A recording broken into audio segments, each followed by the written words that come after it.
Mithila news में आपका स्वागत है। मैं हूं मनोज, जो बता दें लगातार बारिश मानसून अगले 72 घंटे भी काफी ज्यादा बारिश होने की संभावना है। अगर हम कहें तो बिहार के मौसम विभाग ने भी कहा है कि अगले 72 घंटे बारिश होगी, तेज बारिश। तो बारिश की वजह से कई नदियों का जलस्तर भी अब धीरे धीरे बढ़ने लगा है।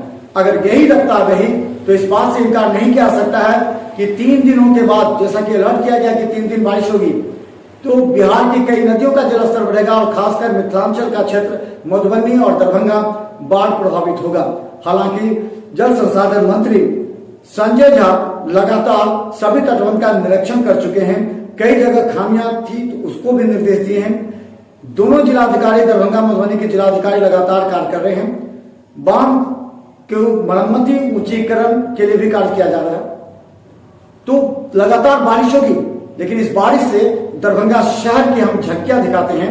देखिए किस तरह घरों में पानी प्रवेश कर गया है, किस तरह लोग नगर निगम की लापरवाही का खामियाजा भुगत रहे हैं। नगर निगम बड़े बड़े दावा करते हैं कि 90% नाले की उड़ाई हो गई है। नगर विधायक संजय सरावगी ने भी बड़े बड़े नाले की उड़ाई की बात की है, लेकिन कटरैया जैसे मोहल्ला, वार्ड 29 जैसे मोहल्ले, कई ऐसे मोहल्ले हैं जिसमें घुटनों से ऊपर पानी है। कई घरों में पानी प्रवेश कर गया है। चौकी पर लोग खाना बना रहे हैं और उसी पानी में जिंदगी जी रहे हैं, सो रहे हैं, खाना खा रहे हैं। और इस कोरोना के महामारी समय में ये फैलता हुआ पानी क्या रूप दिखाएगा, चलिए हम दिखाते हैं दरभंगा की कई जगहों की ये तस्वीर जो आपको भी दहला देगी। बिहार में मानसून पहले प्रवेश करने के बाद उत्तर बिहार की नदियों का जल स्तर बढ़ने लगा है। लगातार 3 दिनों से हो रही तेज बारिश से एक तरफ जहां शहर की स्थिति नारकीय हो गई है, वहीं दूसरी तरफ नदियों का जल स्तर बढ़ने लगा है। अभी सूचना भी मिल रही है कि नेपाल पानी छोड़ेगा। अगर नेपाल पानी छोड़ता है तो निश्चित तौर पर बागमती नदी, कमला एवं अधवारा समूह की नदियों का जल स्तर बढ़ेगा। इससे दरभंगा में कुशेश्वर स्थान, घनश्यामपुर में सबसे पहले नदियों का जल स्तर बढ़ेगा। समस्या है, हम लोग पानी में सब दिन हेलते रहे। क्या पानी का निराकरण नहीं हो रहा है? कुछ नहीं हो रहा है, बार बार यही कर रहा है, हो रहा है, हो रहा है। जब समय आएगा तो पैर पर गिरने का तैयारी होगा। जब मतलब निकल गया तो पहचान किसका है? हम लोग ऐसा है हेलते रहे, समुद्र में घूमते रहे। क्या घर में भी पानी घुसता है? किसी इमरजेंसी के लिए हम लोग बाहर नहीं निकल सकते हैं। इतना हम लोग इमरजेंसी में डूबे हुए हैं। गौरतलब है कि दरभंगा जिले में पिछले 4 दिनों से रुक रुक कर हो रही बारिश से शहर समेत ग्रामीण इलाके की सड़कों पर पानी जमा हो गया है। शहर के बेता ओपी और सदर थाना परिसर के अलावा डीएमसीएच, जिप कार्यालय परिसर आदि में जल जमा हो गया है। वहीं नदियों के जलस्तर में लगातार वृद्धि हो रही है। हालांकि सभी नदियां अभी खतरे के निशान से नीचे हैं। वहीं कोसी के उपधारा में पानी बढ़ने से कुशेश्वर स्थान पूर्वी प्रखंड के उजुआ में कटाव जारी है। मेन रोड का तो हम बात कर रहे हैं, वहाँ पर तो मीट मारा जाता है, मछली मारा जाता है। उस पानी में लोगों को गंदो पानी में चलना पड़ता है। आप वहाँ के लोगों का स्थिति देखिएगा, चाहे यहाँ के लोगों का स्थिति देखिएगा तो पैर में छाले पड़ जाते हैं इस गंदे पानी के कारण। लेकिन क्या करें, हम लोगों की सरकार ही ऐसी है।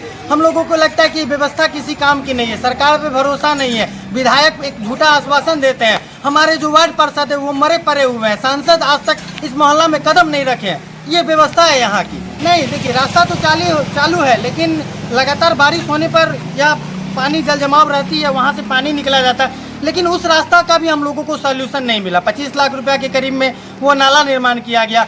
इसका नतीजा क्या निकला? हमारा पानी निकाल कर बेचारा कटरैया वालों को डुबा दिया गया। ये कौन सी नीति है कि एक को आप उठाइए, दूसरा को डुबा दीजिए? तो आज होता क्या है कि जब बारिश होती है तो 5-10 दिनों में 5 दिनों के बाद जब पानी खाली हो जाता है, जो पानी वापस जाकर कटरैया पर लग जाता है। ये स्थिति बनी है। ये गांधीनगर है और आगे थोड़ा आप बढ़िएगा, दुर्गा मंदिर से आगे जो मुस्लिम इलाका है वो कटरैया है। अब यहाँ का पानी जाकर अभी वहाँ लग रहा है। पता नहीं कौन सा इंजीनियर है यहाँ का, कौन सा कर्मचारी है, किस तरीका का नाला बनाया गया। एक तरफ से साफ समझिए कि ये पैसा की उगाही किया गया। हमारे आंदोलन को मजाक बनाकर 25 लाख रुपया का उगाही किया गया। वहीं इसे लेकर विधायक संजय सरावगी ने कहा कि वे जल जमाव की समस्या पर स्वयं ध्यान दे रहे हैं। साथ ही उन्होंने ये भी कहा कि जल्द ही इस समस्या का निदान किया जाएगा। शहर का पानी शहर के बाहर कैसे निर्बाध रूप से निकले उसकी व्यवस्था हो रही है। उसके बाद जो शहर के अंदर कहीं कहीं थोड़ा बहुत जल जमाव है तो उसको इन मुख्य नालों से जोड़ दिया जाएगा। उसके बाद शहर का जल जमाव की समस्या समाप्त हो जाएगी। इसलिए हम लोग लगे में थोड़ा समय लगेगा, लेकिन धीरे धीरे धीरे इसका परिणाम आवेगा। पिछले 20-25 सालों से जब से मैं विधायक बना उसके पहले इस लाइन पर कोई काम नहीं हो रहा था। धीरे धीरे जो पुरानी नहर है उसका उड़ाहीकरण, उसका पक्कीकरण, जो पुराना सिस्टम था पानी निकलने का, उसको फिर से जिंदा किया जा रहा है। आपको बता दें कि बिहार में नदियों के जलस्तर में बढ़ोतरी जारी है।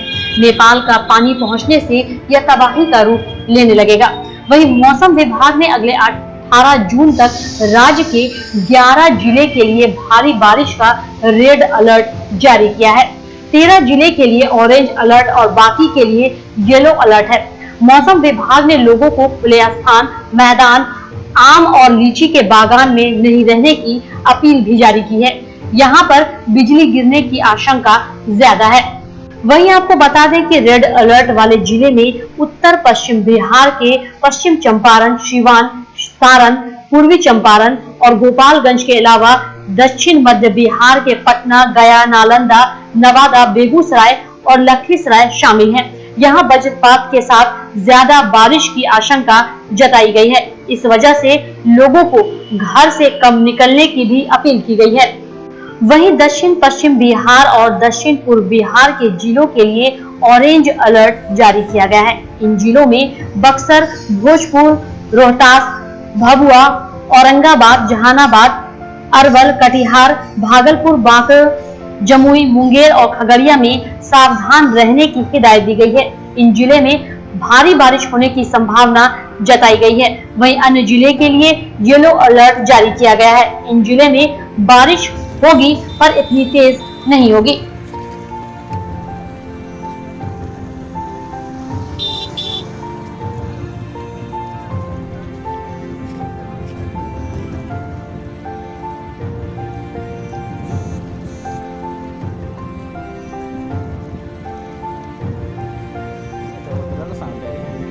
मानसून के आने के साथ ही बिहार सरकार ने अपने सभी अधिकारियों के माध्यम से तटबंधों की सुरक्षा, ऊंचीकरण के साथ शहरी क्षेत्र में जल जमाव दूर करने के विशेष आदेश नगर विकास विभाग को भी दे दी है।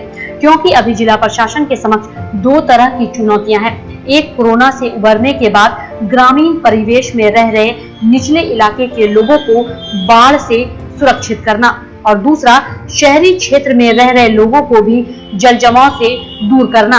इन दोनों चुनौतियों को किस तरह बिहार सरकार और जिला प्रशासन दूर करेगी, यह तो आने वाला समय ही बताएगा। लेकिन दोनों तरफ से तैयारियां जोरों पर हैं।